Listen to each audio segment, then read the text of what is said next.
امریکہ کے یوم آزادی کی تقریبات کے سلسلے میں امریکی سفارت خانہ کی جانب سے انٹرپرینیورشپ نمائش کا انعقاد کیا گیا۔ اسلام آباد پاکستان میں امریکی سفارت خانے کی جانب سے ریاستہائے متحدہ امریکہ کی 250 سالہ جشن آزادی کے سلسلے میں آج یو ایس ایجوکیشن فاؤنڈیشن ان پاکستان کی عمارت میں آرٹس انٹرپرینیورشپ نمائش کا انعقاد کیا گیا، جس میں فنکاروں، ڈیزائنرز، کاروباری شخصیات اور ثقافتی شعبے سے وابستہ افراد نے شرکت کی۔ اس تقریب میں معاشی ترقی، دو طرفہ تعلقات اور بین الثقافتی روابط کو فروغ دینے کے لیے تخلیقی شعبے سے منسلک صنعتوں کے کردار کو اجاگر کیا گیا۔ پروگرام کے مہمان خصوصی امریکی ناظم الامور نیٹلی بیکر اور پاکستان کے معروف fashion designer H S Y تھے، جبکہ معروف براڈ کاسٹر اور فلم ساز توثیق حیدر نے تقریب کی نظامت کی۔ امریکہ کی آزادی کے 250 سال مکمل ہونے کی مناسبت سے جاری فریڈم 250 مہم کے تحت منعقد ہونے والی اس تقریب میں 3 نمایاں سرگرمیاں شامل تھیں۔ فریڈم 250 انٹرپرینیورشپ لیکچر، جس کا مقصد امریکی کاروباری مہارت اور بہترین طریقہ کار سے آگاہی فراہم کرنا تھا۔ اس کے علاوہ ایک آرٹس مارکیٹ پلیس، جس میں پاکستان امریکہ ایلومنائی نیٹ ورک کے 20 سابق شرکاء نے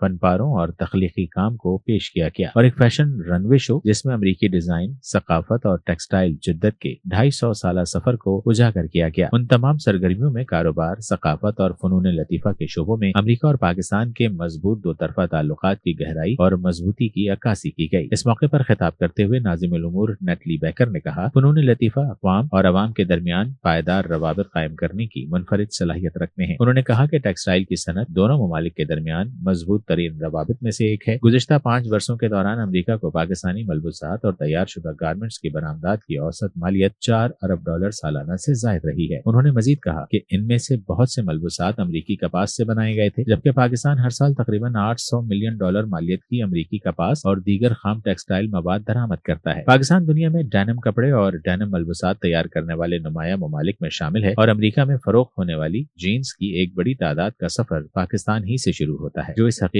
کی زبردست یاد دہانی ہے کہ امریکہ اور پاکستان کے تعلقات دونوں ملکوں کے عوام روزمرہ زندگیوں کا ایک لازمی حصہ ہے۔ ذرا لیوائس کی ایک جینز کو دیکھیں، یہ اس بات کی ایک طاقتور یاد دہانی ہے کہ امریکہ اور پاکستان کے تعلقات دونوں ممالک کے لوگوں کی روزمرہ زندگیوں میں ناظم الامور نیٹلی بیکر نے تخلیقی کاروباری سرگرمیوں کو معاشی مواقع اور دو طرفہ شراکت داری کے فروغ کا اہم ذریعہ قرار دیتے ہوئے کہا ہے کہ امریکہ طویل عرصے سے اس بات پر یقین رکھتا ہے کہ تخلیقی صنعتیں ترقی اور معاشی نمو کو مہمیز دیتی ہیں۔ یہ 1776 سے ہماری قومی شناخت کا حصہ ہے۔ انہوں نے کہا کہ فنون اور ڈیزائن کے شعبے میں امریکی کامیابی صرف صلاحیت ہی کا نتیجہ نہیں، بلکہ ایک ایسی ثقافت کا ثمر ہے جو تجربات، کاروباری سوچ اور نئے خیالات کی حوصلہ افزائی کرتی ہے۔ انہوں نے کہا کہ مختلف شعبوں میں امریکی تخلیقی صنعتیں آج بھی عالمی مباحث پر اثر انداز ہو رہی ہیں اور دنیا بھر کے لوگوں کو متاثر کر رہی ہیں۔ تقریب کی نمایاں سرگرمیوں میں فیشن رن وے شو بھی شامل تھا، جس نے ٹیکسٹائل ڈیزائن اور ثقافتی کہانیوں کے ذریعے امریکی فیشن کی 250 سالہ سفر میں نئی جان ڈال دی۔ یہ شو امریکہ کے تخلیقی ورثے اور خود کو مسلسل نئے انداز میں پیش کرنے کی صلاحیت کو بھرپور بصری عکاسی کرتا تھا۔ فریڈم 250 مہم امریکہ کی آزادی کے 250 سال مکمل ہونے کی یاد میں سال بھر جاری رہنے والی تقریبات، شراکت داریوں اور پروگرامز کا سلسلہ ہے، جس کا مقصد امریکی کامیابیوں کو اجاگر کرنا، امریکی اقدار کو فروغ دینا اور دنیا بھر میں امریکہ کی شراکت دار ممالک کے ساتھ دو طرفہ تعلقات کو مزید مستحکم بنانا ہے۔